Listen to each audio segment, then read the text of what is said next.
Educators must have a good understanding of the theoretical models that govern beliefs about the causal factors and treatment options for students who have emotional and behavioral disorders, or EBD. Understanding these behaviors and their root causes are complex. Having a strong framework for various conceptual models provides teachers with a broader base of understanding that can help them to analyze, more fully understand, and respond to these behaviors. Without this information as a framework, educators are left with nothing more than observation, gut feeling, or intuition to guide their interactions and responses to problematic or deviant behaviors. The obvious subjectivity and lack of standard response that this invites would prevent the implementation of any consistent intervention strategies. Educators participating in this professional development session today will be provided with the tools to begin on the journey of making informed, well-reasoned decisions that can help to shape positive behavioral outcomes for their students. Emotional and behavioral disorders are not the outcome of only environmental or biological causes, but of a layering of the vast and complex interactions of experiences, circumstances, and life events that each child is exposed to. Just as cause has no simple single factor, effective treatment may vary from one student to the next. Today we will look at several popular conceptual models. With each we will examine the psychological viewpoints regarding cause, the strengths and limitations of each, the methods of treatment suggested, and their overall implications for use in an educational setting. These popular models are the biological model, psychoeducational model, ecological model, behavioral model, and the social cognitive model. As its name implies, the biological model looks to biology as a root cause of EBD. Supporters of this point of view feel that EBD has a physiological origin that arises from some biological flaw. Following this line of reason, causal factors are easily identified through medical examination or by knowing the family history for traits that are considered inherited. These flaws cannot be repaired, so the majority of intervention from the biological perspective is to treat the symptoms with medication. Educators have little influence over this model since we do not prescribe medications or impact physiological aspects of our students. A few of the biological causes that can lead to EBD, besides genetically inherited traits and behaviors, are birth trauma, brain dysfunction, dietary habits, biochemical imbalance, and temperament. Some common effects of these possible causes are depression, anxiety, aggression, hyperactivity, and antisocial behaviors. It is of critical importance that educators have sufficient background knowledge about the common medications that students with EBD may be prescribed as treatment. I don't plan to read the chart on this slide to you since it has been reproduced in the presentation brochure. I would, however, like to call your attention to the stimulants row, since some teachers may be unaware that their elementary students are being given amphetamines. Probably the most important role a teacher can play in the lives of students who take medications will be to remain observant for side effects or any signs of detriment to the overall health or well-being of the child, and report anything troubling, such as change in mood, behavior, or appetite, to parents. This next model, the psychoeducational model, has its origins in the work of Sigmund Freud, Carl Jung, and Piaget, to name just a few fairly familiar names from undergraduate psychology classes. When applied to the educational setting, its key components are trusting relationships between teacher and student. The premise is that in order to receive the message or instruction, the student must like the messenger. This model acknowledges that behaviors may arise from unconscious motivations and unresolved conflict. Treatment takes the form of therapeutic discussions. and training the student in methods of self-reflection and planning with the goal of helping the child to understand his motivations and gain greater skill with self-regulation. This method is difficult for many students with EBD who may not be developmentally or cognitively able to engage in self-reflection or verbally express their motivations for behavior. The ecological model adheres to the premise that the student is a part of a vast, complex, and dynamic set of social arenas. As a member of each of these, she is constantly giving and receiving social transactions. The attempt is to study the entire social system and looks at each environment that the child interacts within. This model would welcome the inclusion of family and community into the intervention process. An obvious difficulty of this model is the near impossibility of analyzing and controlling all variables within the social system. The ecological model makes use of naturally occurring events to foster or reinforce behavioral choice. An example of this might be the use of peer tutoring as a way of providing positive models for behavior. The behavioral model views the behavior itself as the problem, focusing on observable behaviors. Supporters of this model believe that maladaptive behaviors are influenced by environmental events. Unwanted behaviors are charted and observed for patterns or triggers within the environment or social interactions that serve as antecedents. Interventions focus on modification and extinction of the unwanted behavior. These theories focus on either the intrinsic or external factors controlling behavior. People are not one-dimensional, nor are their personalities, thought patterns, or environments.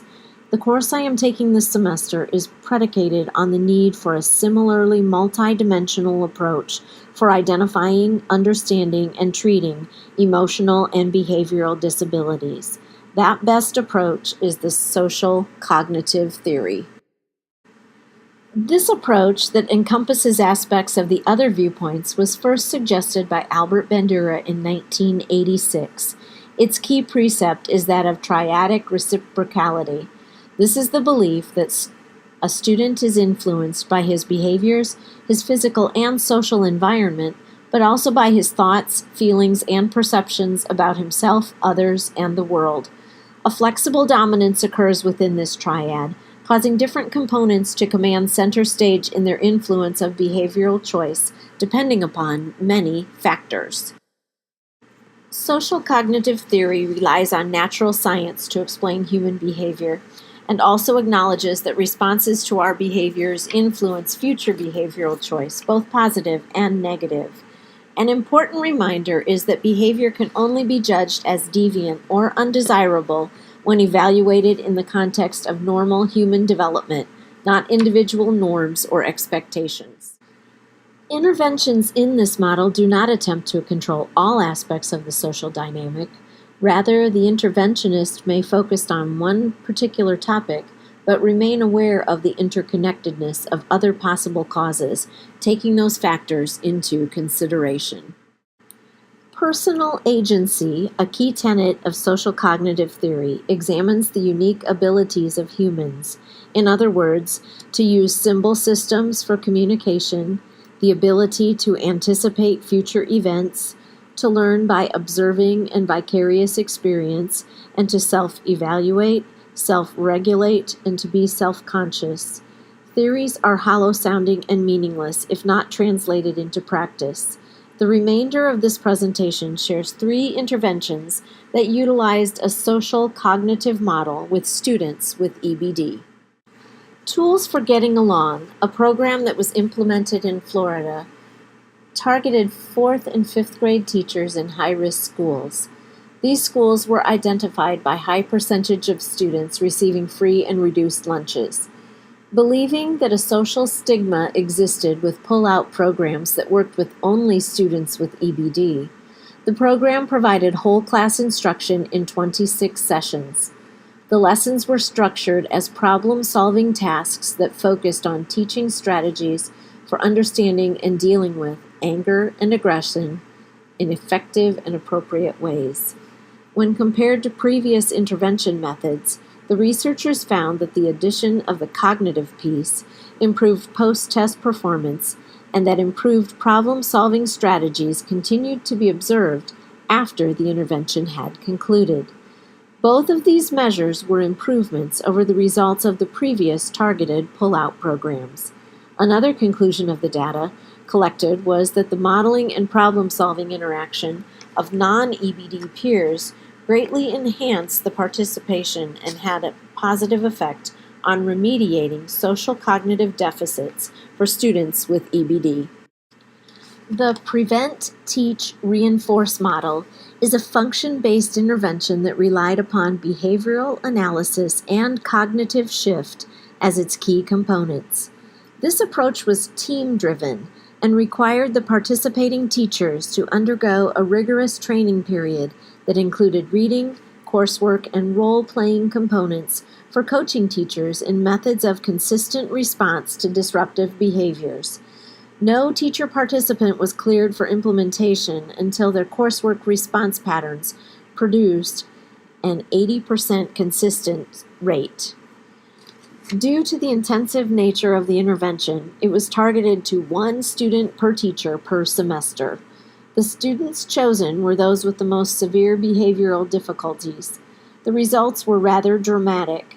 Following the intervention, students who participated in this PTR program had higher social skill and academically engaged scores than the control group at a positive 7.5 correlation.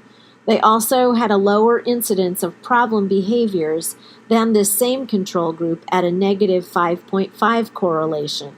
It should be noted that the control group was not a non-participant group. The intervention for the control group was the previously used intervention for problematic behavior used by the school district. It registered no change in any of the three measures at the conclusion of that intervention. The wraparound service model was designed as a collaborative effort focused on improving cognitive beliefs associated with challenging behaviors. The intervention involved all invested parties, teachers, social workers, parents, and students. Utilizing the tiered systems of MTSS, or multi-tiered system of support, and response to instruction, this intervention was individually delivered by school social workers. A major goal of the project was creating cognitive shift on the part of students with EBD and their teachers. An additional component of the program offered information to families about agency resources that were available for assistance in their community. The findings of this study were that a collaborative effort is essential for success with altering behaviors. Teacher attitudes and beliefs are also a very critical component for success. Since the findings of this study were just published in January 2018, no longitudinal data exists yet to validate its effectiveness. The efforts toward attitudinal shift among teachers seems a promising component for success. For those interested in resources for implementing social cognitive model interventions, these websites offer training manuals for the interventions discussed in this presentation, sample forms for implementing behavioral plans, charting data, and observational checklists. There are also links to evidence-based interventions and evaluation tools and assessments for rating programs. All of these resources also appear in the handout that was provided to you this morning. Thank you for your attention and interest in this vital topic. It is an important step in our work to create successful educational and social outcomes for our students with emotional or behavioral disabilities.